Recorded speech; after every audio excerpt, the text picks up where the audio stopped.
Hi, everybody. Welcome to another episode of YHB TV, our weekly broadcast right here on Crowdcast from Academy of Handmade, where we talk about all things #maker life. For those of you who have been watching for a long time, I'm sure you know what the spiel is, but if any of you are new, I'm Isaac Watson. With me here is my crafty co-conspirator, Sharon Fain. And we run Academy of Handmade, and we like to help you work on your business, not in your business. We also like to tackle topics that get a little bit deeper into what we think is really going on and what's going on seasonally with maker businesses, and also things that we think are important to think about that maybe you might forget about. So this month, I should say, we're focusing on a lot of business fundamentals and getting that foundation really solid, especially with the looming holiday season. This week in particular, we are talking about selling is service. And that is a nod to a really cheesy video that I posted in our Facebook group yesterday, I think it was, or maybe it was this morning. It was like, it's really bad, but you should watch. It's like so bad it's good. And it's this like little jingle that this local shop in Alaska put together to train their people on marketing.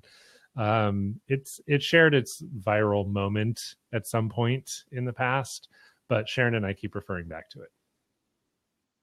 I mean, I feel like it's a good point that they make, that service and selling, they go together and kind of are the same thing. But if you've worked retail, you know this. This is true. So we have a handful of tips for you to think about selling wise and service wise as you head into the holiday season.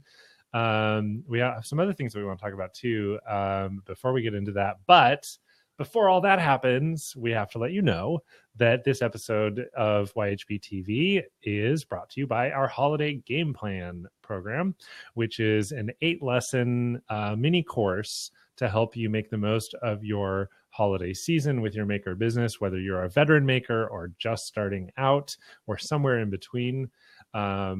This program will help you walk through your sales goals and honing in your product and your inventory process, thinking about scheduling. We talk about policies and promotions and just all of the groundwork that you can lay now to set yourself up for success for the holidays and give yourself the best holiday season yet. And we are really excited because this year in particular, so we did the game plan last year, but this year we're going to do a webinar next week for anybody who signs up for the program before October 15th. That's your big deadline. That's next Monday. So you have until the end of day Monday to sign up for the program, and then join us on Wednesday the 17th for an overview of the curriculum and a bit of a deep dive into all the topics that we cover to kind of prime the pump, so to speak. And then we'll also do some hot seats and just like get to know what's going on with your particular holiday plans or lack thereof, and help you focus your energy where it's most needed. Yeah. I feel like I should just like to say, like, I can't believe it's already like middle of October, basically. And that Thanksgiving is not very far away. And yeah, like there's still time to do a lot of prep right now and get things in order. So you haven't missed the boat on that, even though it kind of is starting to feel like that pretty soon here. It might feel like it's too late. It is not too late. It is never too late. It is not. Because there are plenty of little things that you can do to strengthen your plan of attack and to help take some stress out of it. Before we get started into the meat of this, we did want a little talk about something about selling. It's tangentially related. And I know we have like a bajillion news items every day coming into our lives, so this already feels like this happened a long time ago, but the Banksy auction, and just kind of talking about like what that selling means. And I don't know, what was your take on that, Isaac? Well, if people don't know, the Banksy auction, he obviously Banksy is notorious for being kind of a troll. And so at this auction, when one of his pieces sold, he had put it in a frame, built it himself, so that when the gavel struck and the piece was sold, it immediately went into a shredder that was in the frame. Yeah. So it was quite the prank. Yeah. And I definitely felt like, so Rachel asked if he was in the room to set it off. We don't think so Banksy's anonymous. We don't actually know who Banksy is. And so it's unclear if, everybody calls Banksy a he. I don't know if that's actually true or not. We're in the 75% that it probably is a he, but go on. So we don't know if Banksy was there in the room. There had to have been some sort of remote trigger. There was like a fake alarm that went off that was probably also built into the frame. It was basically an elaborate prank that went off without a hitch. And I definitely that gif of Michael Jackson as Captain EO just shoving popcorn in his mouth. That was like, I was just watching all the reporting on this going, yes, give me more. This is amazing. I love that he kind of stuck it to the establishment. But the flip side of it, and this is kind of where it gets into selling, is that some people are estimating that now this $1.4 million work of art has nearly doubled in value because of what it represents and because of all of this. And so I think that that's a really interesting, on one hand, commentary on the fine art establishment and one artist's take on tearing down the norms and kind of raising a middle finger to it. But on the flip side, was this all just a marketing ploy? What do you think, Sharon? I mean, he's smart enough to know what would have happened, that he will destroy it and it will be worth more. Like he knows this, right? Like, so I feel like obviously that's sort of the message, right? It's like, it's ultimately like in the art sense that this is, how absurd is it that you're destroying the piece? Like, it's not even about the piece, that art has nothing to do with the actual, value of the piece itself, but it's, the artist's expression or whatever. And so obviously that kind of goes with that here. Also, like you said, obviously there's him just middle fingering the entire art establishment at some level too, but obviously he benefits from it at some level too. So yeah, I mean,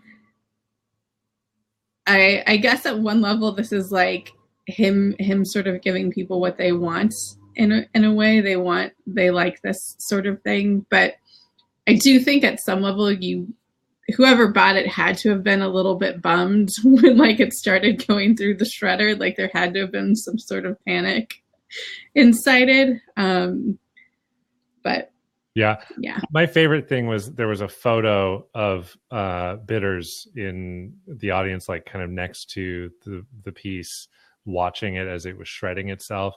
And that frozen moment in time to me was so fascinating, because you look at each of their faces and one guy's on the phone and he's just got this horrified look, like, I can't even believe what's going on.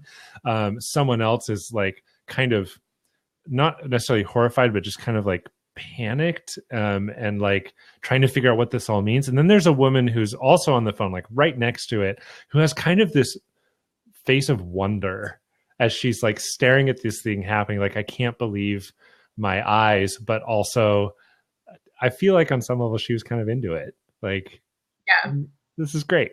But I think, ultimately, so the auction house claims that they had no idea that this was going to happen. Even though, I don't know, I feel like this magnificent art frame with really weird weight on the bottom end and maybe some electronics inside would have. I'm sure they have no idea, honestly. I'm sure they have no idea. Yeah, but I guess good on Banksy for pulling such a prank. I also think that, his work is predominantly kind of guerrilla graffiti or mural work that is kind of in in an urban setting and things like he doesn't really do a lot of prints. And so the fact that there was a print of one of his most famous pieces in an artist's frame that didn't really jive with the style, it just all seemed very suspect to me. I definitely find that fascinating. But he broke a record for the sale of his work and then possibly doubled its value in the process. Can't say I would recommend that for most makers to try a stunt like that. No, when someone comes to your booth and buys something from you, don't just like take it from their hand and like smash it on the ground and then be like, it's worth more now. Yeah. But I do think the lesson is there's a lot of conventional wisdom about like what makes something valuable and worth money. And I think that, you know, just because everyone is seeming like that something makes money in a particular way does not mean that that has to always be it. And that, you know, as people come to buy your stuff, what they're spending money on is about more than just the, you know, sort of, you know, sum total of the pieces in it. They're buying from you, they're buying this experience, they're buying a story. And right, that's what makes that Banksy so valuable, is there's this story that goes with it, you know, and that, you know, he added to it by doing this very creative, you know, stunt. And so just, you know, think about that too. What makes your stuff more valuable? How can you make more value for someone by you yourself, you know, being more creative in a particular way? And it doesn't have to be for all your customers. It can be for certain customers that are particularly loyal and all of that too. So yeah, 100%. The other thing we wanted to touch on quickly, it came up in our Facebook group from Beth, who got an email from Facebook about some changes that they're making to their Facebook pixels. And they're basically introducing first-party cookies. And she was like, what does this even mean? So we did some digging and found a good article that explains it. Basically, if you do any Facebook advertising for your business, you may be familiar with a Facebook pixel, which is essentially a piece of code that you embed in your website that allows Facebook to track certain behaviors of your people who visit your website after they go. And eventually it can help you retarget advertising to those people who have already visited your website when they return to Facebook. Basically what happened, and the reason this is kind of important for maker businesses, is that a little while ago, Apple, who's always been very keen on protecting user data in certain ways, I should say, had introduced some restrictions around the use of cookies in their own web browser, which is Safari. And so basically, they were preventing third-party cookies from tracking that kind of information, which meant that advertising platforms like Facebook or others, Google AdWords, things like that, were not able to get as much tracking data from people who were using the Safari web browser. What this news is that Facebook has worked to produce a first-party cookie, which does comply with Apple's guidelines around its web browser in particular. So what that means is that starting later this month, you don't have to do anything if you're already using a Facebook pixel and using Facebook advertising. But basically, you're going to start getting, or Facebook will start receiving more accurate data about browsing histories and patterns for those people who are using Safari. So ultimately what that means is that you will have more accurate targeting. You will also probably see an uptick as you look at your traffic sources in your Facebook advertising back end, that there'll be an uptick in Safari because that information wasn't available before. So that will be totally expected, but hopefully in the long run, it'll provide some more accurate data and better ad targeting in the future, which ultimately should make your advertising experience better. I don't know what that means for the consumer who does like to protect their privacy and their browser usage, but from a business perspective, that is a good thing. Yeah. All right. Selling is service. Let's get into it. The first thing, so we kind of were thinking basically that as we look at selling, it's easy to think marketing and sort of just like also listing like the best points of your product, and then, thinking about price and like, all right, the way that I ultimately make a sale is, there might be a negotiation on price here or something like discount is how you can close out a sale. But that's not necessarily true. And especially if you've ever worked retail, you know that you can do a lot to make the sale that isn't having anything to do with, actually, listing what's in the product necessarily, but sometimes explaining the product is definitely part of it. Or, having to do with price, that you can definitely sell without doing those things. And that usually selling is about having that relationship with the customer and making sure that all of their needs are taken care of throughout that process of what it is that they need to buy, whether it be you or somebody else. I do remember did you ever see Miracle on 34th Street, Isaac? It's been ages. It's so good. It's a classic. Anyways, Kris Kringle is he at Gimbel's or Macy's? Anyways, he's at one of the department stores and somebody asks where something is and he's like, oh, we don't have that, but they have it over at Macy's and he works at Gimbel's, whatever, something like that.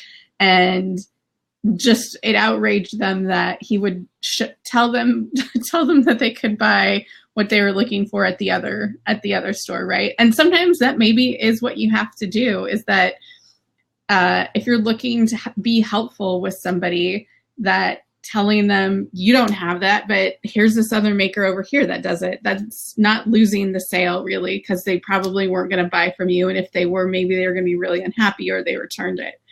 But it's kind of figuring out how you can make them the happiest through helping them, whatever that is. So figuring out how you can help them in whatever it is, whatever is really the problem. If you can be there, I guess, like gift guide whisperer, if they're having trouble figuring that out, if they need to know how to use your product better in all sorts of different situations, whatever it is, really, really think about how you can go out of your way to help the customer. Obviously, this seems super fundamental, but it can be easy to forget. Yeah, I think my personality is one of being a solutioneer. Like I always try to, anytime I encounter a problem, I'm always thinking about how to fix it. And so taking a similar type of approach in identifying like, what is the actual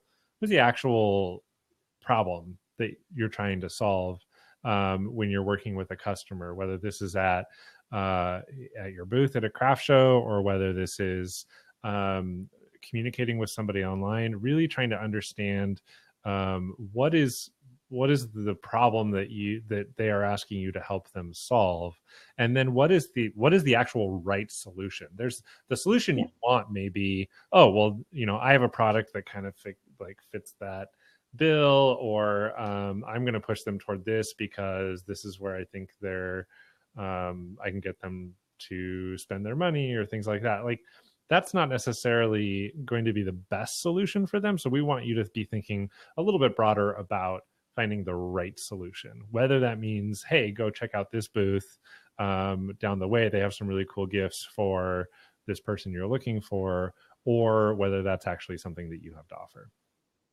And that is one of the things that was like fundamental in the marketing classes that I had in school, was that it was ingrained in us that doing that is like you find the need and then you fill it. You figure out what people are in need of and you say, here, this is how I can help with that. So when you look at it that way, it feels less like that weird, gross selling and more that you're just being helpful, Yeah. And I think it does. It makes it like when you approach it that way, it makes it so much more natural than trying to push your product on somebody and trying to convince them that they should buy from you. It's so much more genuine, and it's so much more natural for you, especially if you don't like selling, to come at it from a place of helpfulness than it does a place of pushiness. Yeah. I already said this, but our number 3 point was also that jumping to a discount is not always the best answer when somebody is having trouble deciding if they want to buy your product. And that, having a pleasant customer interaction and understanding what they need and listening to them, there's a lot there that can go towards making the sell that isn't, just price, because people are buying stuff that are more expensive than your stuff all the time. So it doesn't necessarily have to be all about price. Yeah. I think that's where kind of teasing out what the actual questions are. So if somebody's hesitating to make a purchase, there could be a number of reasons. I mean, I cannot tell you how many times I've been shopping for my mom for Christmas for jewelry. I know she loves jewelry, and I'll see a design I really, really like. But I know that my mom has a nickel allergy. And so immediately anything that is not sterling silver or I think 24 karat gold, of course, because she has expensive taste. Expensive skin, that lady. Exactly. I just know that like brass and bronze and nickel, like anything that's an alloy is not going to fly. And so I'm not necessarily hesitating at the price of a particular piece. I'm trying to find a solution within the constraints of the person I'm buying for. And so I remember in fact, last Christmas in particular, I was at a craft show and I found a really, really fantastic jewelry artist that made some really funky stuff that I knew my mom would love, but most of her stuff was in brass, and brass contains nickel or most brass contains nickel. And I just had to flat out ask, like, do you have these in sterling silver? And it turns out she did. She just didn't have any out on the table. But had I not asked, I would have walked away from that. And so that was an opportunity. That could have been an opportunity if you can detect that kind of hesitation to tease out what the actual issue is. It's not necessarily about price, especially for me. I knew like anything sterling silver is going to be more expensive than anything bronze or brass or whatever. And so it really was, that's the opportunity you have to dive a little bit deeper and figure out what solution you can offer. Yeah. As Isaac knows, I am a devotee of a particular shoe, Rothy's.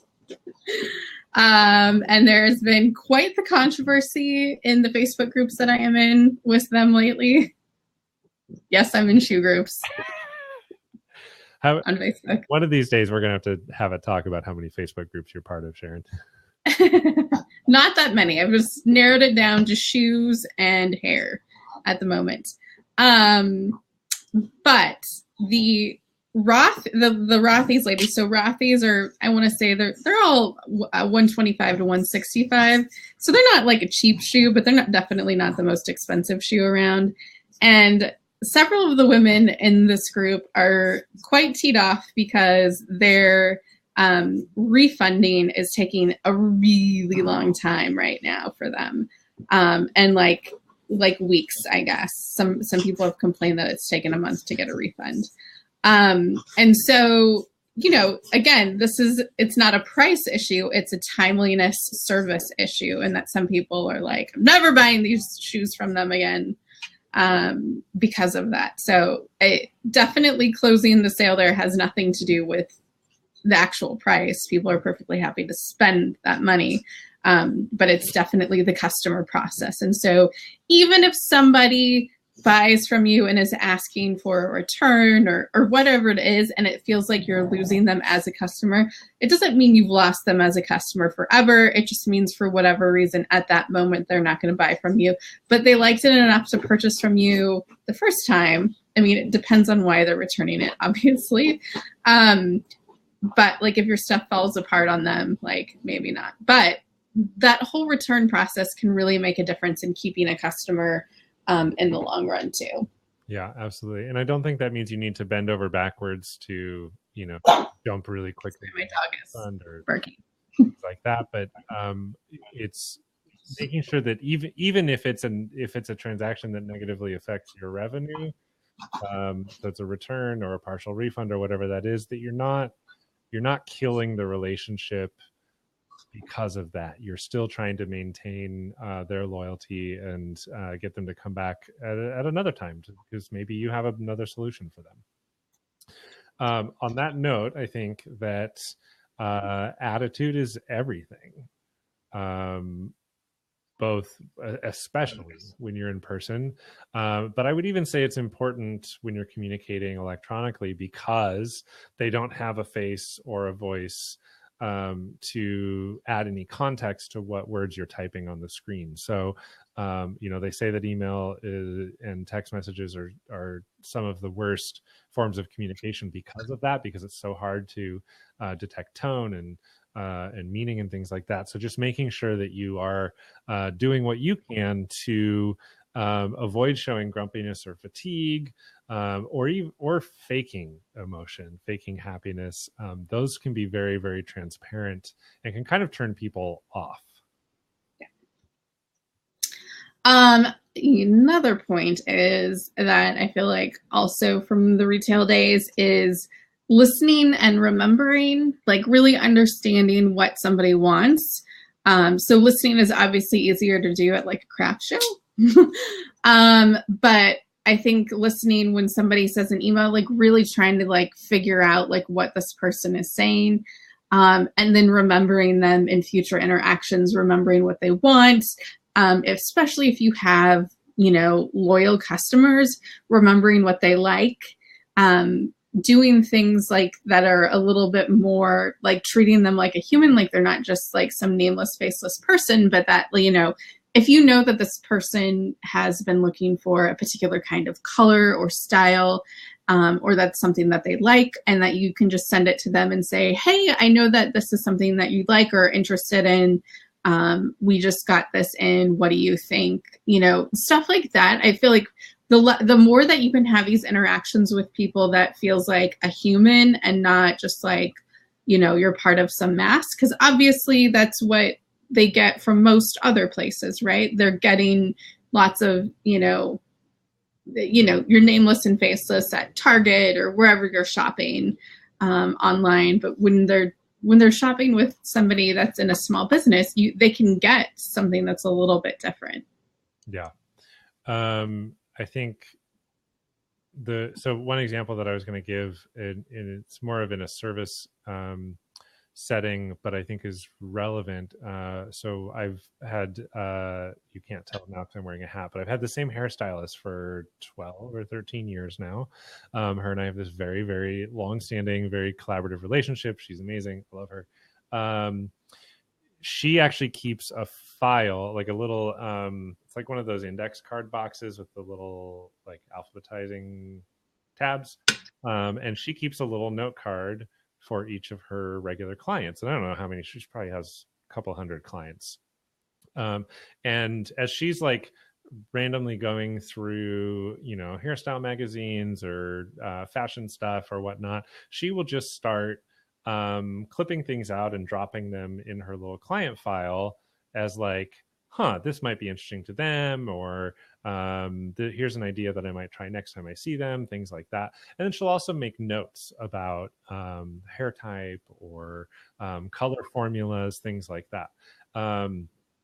And I've always been really impressed when I've been trying to explain something and she'll be like, wait a second, I have an idea. And she like grabs her little index box and pulls it out. And it's like, what do you think of this? I'm like, oh, that's amazing. Like, let's try that. That kind of personalization, if there's a way that you can incorporate something similar to that, especially with your loyal customers, is going to strengthen that loyalty so much that they will just keep coming back in for more and more. And then soon you'll have a client like me who's been with you for 12 or 13 years. And it's something that I feel like, just having those files, you just have to remember to go back to, like every now and then, remember to like sort of like scroll through those things. Those things have to sort of become like a habit. It's very easy to like get swept away, I feel like, in your business. And, just doing the selling and scheduling social media and doing the making and all of that. And that instead of being like, okay, how can I serve these people? You know, how can I help these people right here? Yeah. I mean, maybe you have products that you've discontinued, but you had some raving fans of them. And you have a new product that you think would be like a great fit because it's similar style.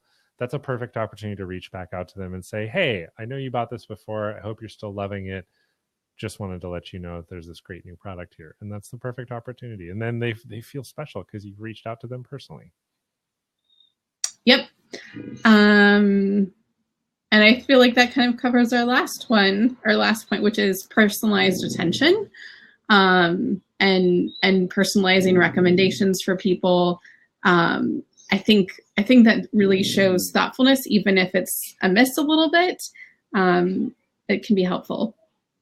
Rachel says, the biggest question I get asked at shows is about one size sizing, because sizing by month is a stupid system. I try to be helpful by guiding them to the best choice. Yes. Rachel, you sell onesies, right? Is that correct? Yeah. I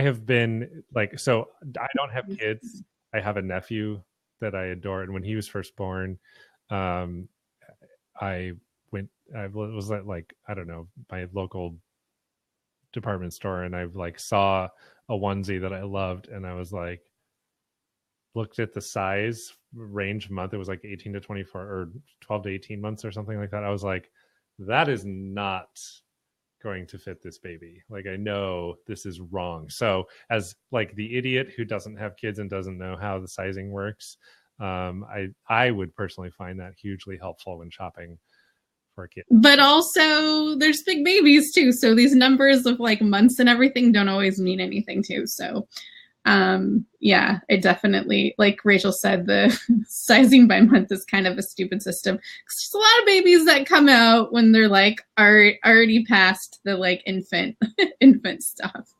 Yeah. So or you don't want to get them that because you're like, they're going to grow out of this immediately. So Ginger says that she has her client sizes marked on her hat form unless they ask for a smaller or larger size than their usual. She knows what she needs to make. I mean, that's such a perfect thing too, is that you have this information on file once you've gotten it, and that you can just reorder again, and it's not a big deal at all. And she said, what about returns on items that cannot be resold? That's a tricky thing. I mean, I think ultimately that's a decision you have to make based on your products and your business. I think if that question came up when we were talking about kind of attitude around returns and things like that, I think maintaining a good attitude around it is still important, whether or not that inventory goes back out to be sold again, or whether that ends up being essentially garbage. It's all about maintaining a good